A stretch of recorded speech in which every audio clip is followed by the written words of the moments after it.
Bonjour à tous et à toutes, bienvenue sur les News Unknown. Aujourd'hui nous allons parler comment la remontada a pu se faire. Pourquoi la remontada? Qu'est-ce qui s'est passé réellement? Eh bien tout d'abord, premier match contre Paris. Le match était très mauvais du Real Madrid. Ils se sont dit mince, ils se sont fait marquer à la dernière minute par Kylian Mbappé. Match retour, alors que c'était devant leur public, ils se sont dit on va pas sortir, pas maintenant. Ils l'ont fait, ils ont créé l'exploit, malgré que Mbappé ait marqué encore un but, de renverser le match avec cette force mentale en se disant on va faire honneur à notre maillot, on va faire honneur à notre logo, au Real Madrid, à l'institution. Et ils ont réussi à renverser le match. Ils pensaient qu'ils pouvaient le faire et ils l'ont fait. Parce qu'il y a une histoire derrière eux. Face à Chelsea, pareil. Ils se sont dit on l'a fait une fois. On va pouvoir le faire une deuxième fois. Ils ont fait des changements sur les matchs de championnat. Ils avaient faim. Ils ont toujours faim. Ils ont toujours envie de gagner, malgré que les joueurs aient tout gagné. Certains cadres de l'équipe ont tout gagné. Les nouveaux joueurs sont là pour les épauler. Mais ils ont faim. Ils ont envie de jouer. Et ils se sont dépassés. Mentalement, c'était très dur.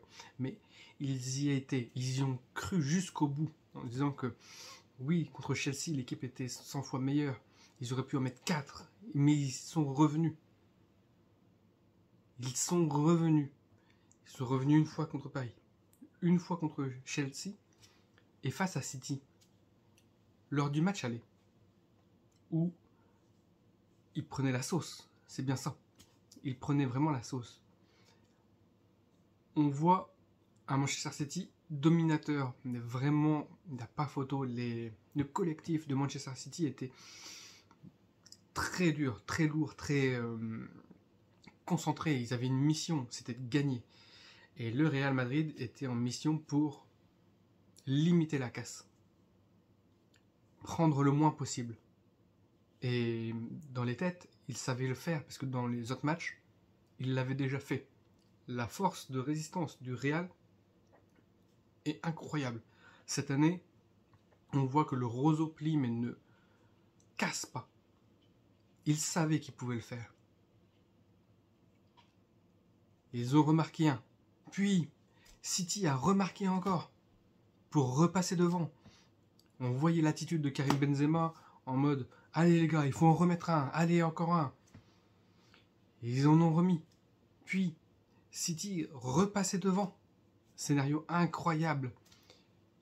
Quand on vient à 4-2, le penalty du Real Madrid face à City, où Benzema avait pourtant échoué 2 fois au match contre Osasuna, il a quand même pris le ballon pour aller chercher ce penalty.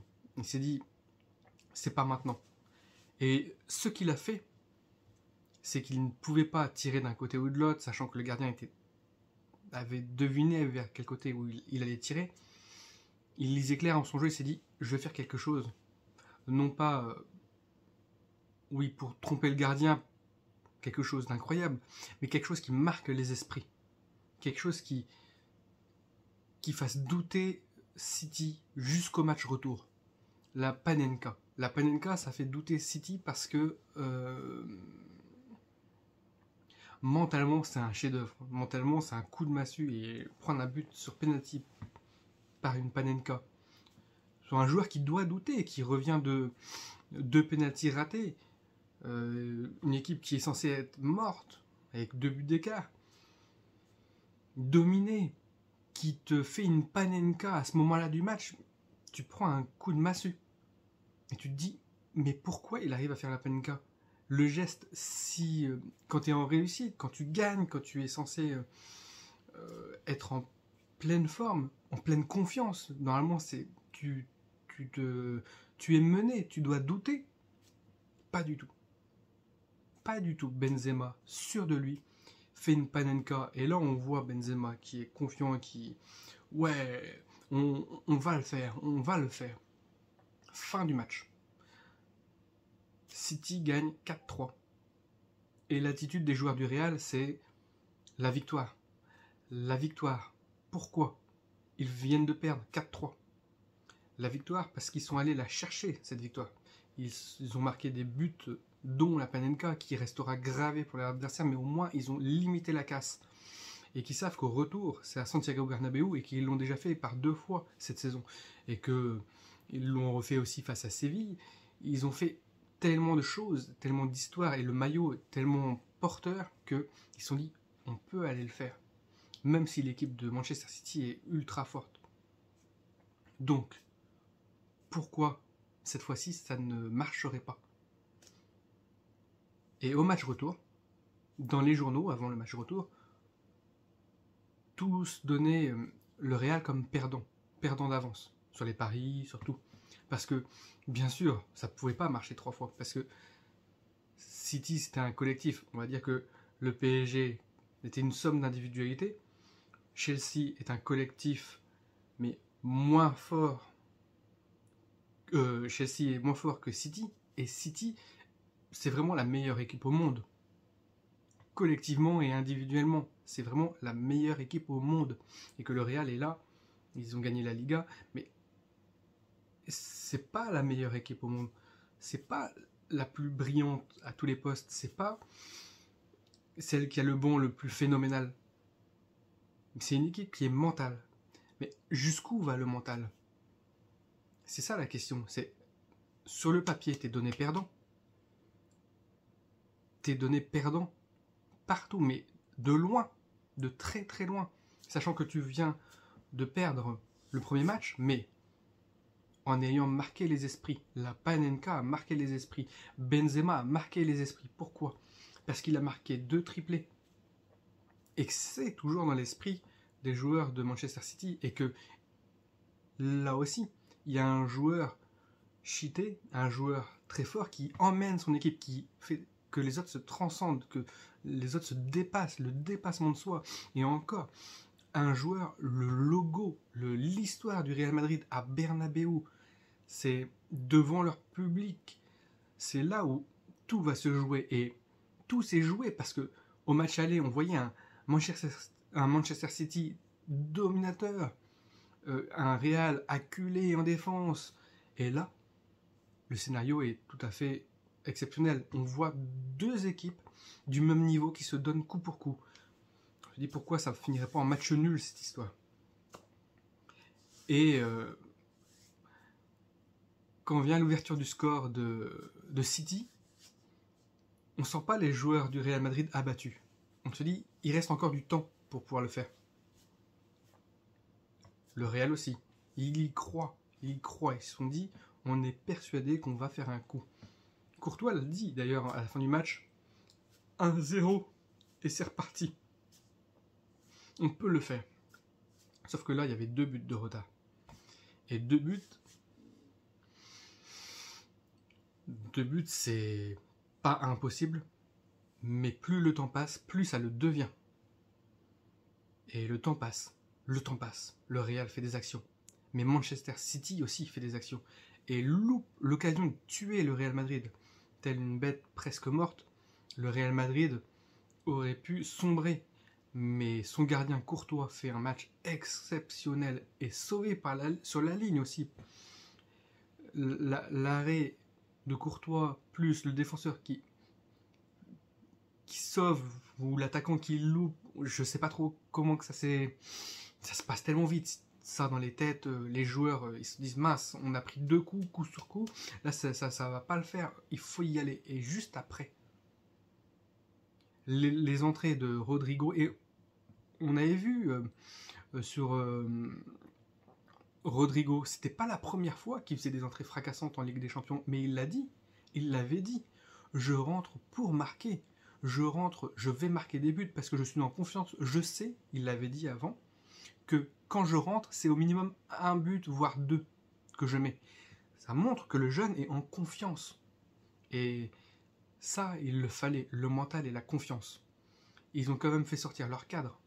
Modric, Kroos, ils ont fait rentrer Camavinga, Rodrigo, ils ont tenté tout, mais ils savaient que le banc avait aussi une ressource, le mental.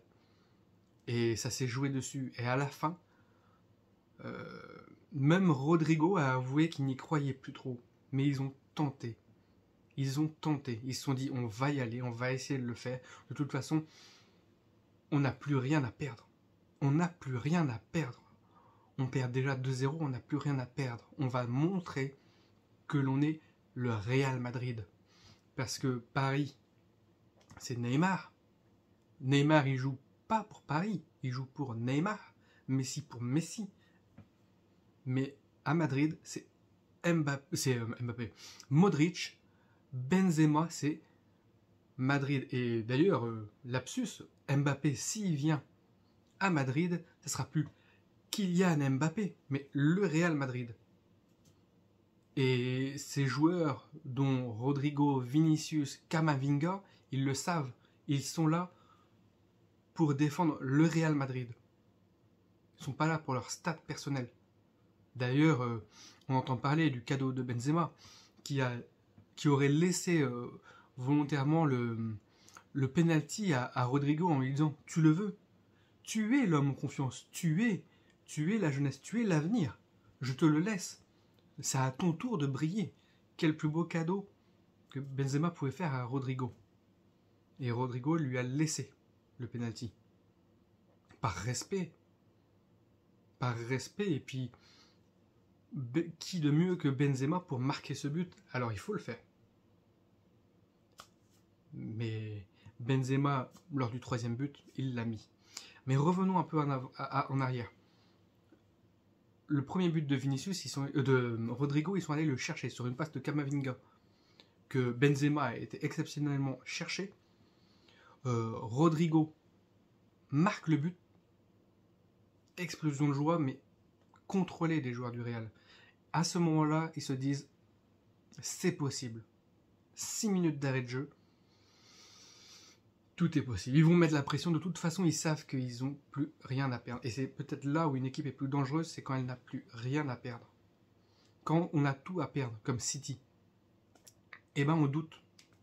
On doute et on se dit, mince, pourquoi ça se passe? Pourquoi nous, on est un collectif super fort, on a des individualités qui sont censées pouvoir gérer ces moments-là. Pourquoi ça nous arrive à nous? On pensait que ça arrivait qu'aux autres, mais ça nous arrive à nous.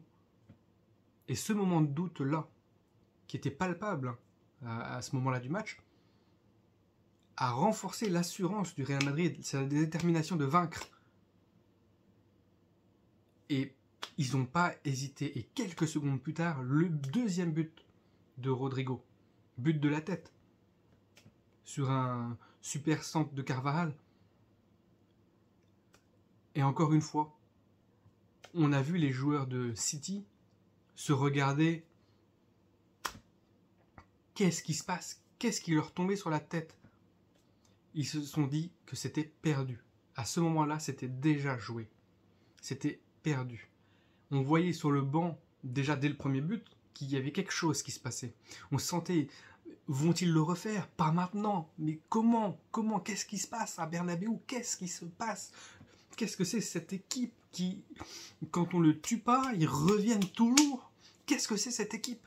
C'est pas possible que face à Paris, Chelsea et maintenant Manchester City, ils le fassent. C'est pas possible. Comment il faut les tuer? Même face à Séville. Comment faut-il les... Il faut vraiment... Est-ce que leur mettre 2-0, ça suffit? Non. 3, non plus. 4, 5, mais c'est au-delà du réel. Même à 5-0, tu vas douter? Est-ce qu'ils pourront revenir à la dernière seconde? La dernière minute de jeu? Mais rendez-vous compte que c'est quand même incroyable. Et là, tu voyais les joueurs au 2e but du Real qui sautaient dans les bras. Marcelo qui sautait dans les bras d'Ancelotti. Tout le monde, même les remplaçants qui n'ont pas joué une seule minute de jeu, qui étaient joyeux, qui savaient qu'il s'est passé quelque chose. Ils savaient que le match allait se gagner. Et le penalty de Benzema a confirmé les choses. Et le doute chez Chelsea s'est renforcé. Et à la fin, même Pep Guardiola savait que c'était perdu. Sur le banc, on le voyait. De sa zone d'entraîneur, on savait qu'il avait perdu. Et donc, pourquoi pas, en finale, faire douter l'équipe adverse. Liverpool, en finale, ils ont une revanche à prendre face au Real. Une revanche, non pas parce qu'ils ont perdu cette finale, parce qu'ils l'ont perdu 3-1, mais parce que Sergio Ramos a blessé leur joueur emblématique, Mohamed Salah. Et ce joueur-là, qui a été frustré de ne pas jouer cette finale, sur cet acte anti-jeu de Sergio Ramos, a tout à prouver, veut montrer que la victoire du Real Madrid, sans lui, n'avait plus la même saveur, même si on l'a fêté, super, mais il veut montrer qu'avec lui, ça ne se passera pas comme ça cette fois-ci. Et nous, le Real Madrid, on est déterminé à gagner. On est déterminé, on la veut. Donc ça va être un duel mental, encore une fois. Et Liverpool est prévenu qu'on l'a fait une fois, 2 fois, 3 fois. Il faut nous tuer. Pour achever le Real, il faut les bouffer. Et je pense que ça ne se passera pas une 4e fois. Ce serait totalement... C'est déjà irréel. Mais ça sera un autre match. Un autre type de match. Parce qu'ils ne peuvent pas jouer sur la même chose. Liverpool, ils sont prévenus. Donc ça va être tactique, ça va être mental. Mais quand on voit les changements de Carlo, magnifique. Chaque joueur qui vient du banc a apporté le plus. C'est transcendé, c'est dépassé, c'est donné pour son équipe, pour ce maillot. Et ça, c'est vraiment très fort. Et merci le Real. Il n'y a que au Real que ça se passe. Se donner pour le maillot, pour le logo, pour l'histoire du club, pour tous les supporters, pour ce que ça représente. Et ça va avoir un impact pour la finale. Ça va avoir un impact, même si Liverpool est quand même une très grosse équipe et que sur le papier, Liverpool est grand favori. Maintenant que le Real a mis le doute à toutes les équipes sur on ne peut jamais tuer le Real Madrid, là, ça va se jouer au mental. Là, ça va se jouer au mental et on va peut-être faire quelque chose de grand. Pour la 14e, on va essayer de le faire. Et ils sont déterminés. Face à Paris déjà, ils avaient annoncé que maintenant que Paris était passé, ils n'avaient peur d'aucune équipe. Peur ne veut pas dire qu'on respecte aucune équipe. C'est-à-dire qu'ils sont déterminés. Ils vont respecter l'adversaire, mais ils sont déterminés à vaincre. Voilà le secret de la remontada. Vaincre l'esprit, d'être déterminé à vaincre et d'initier le doute dans l'esprit de l'adversaire.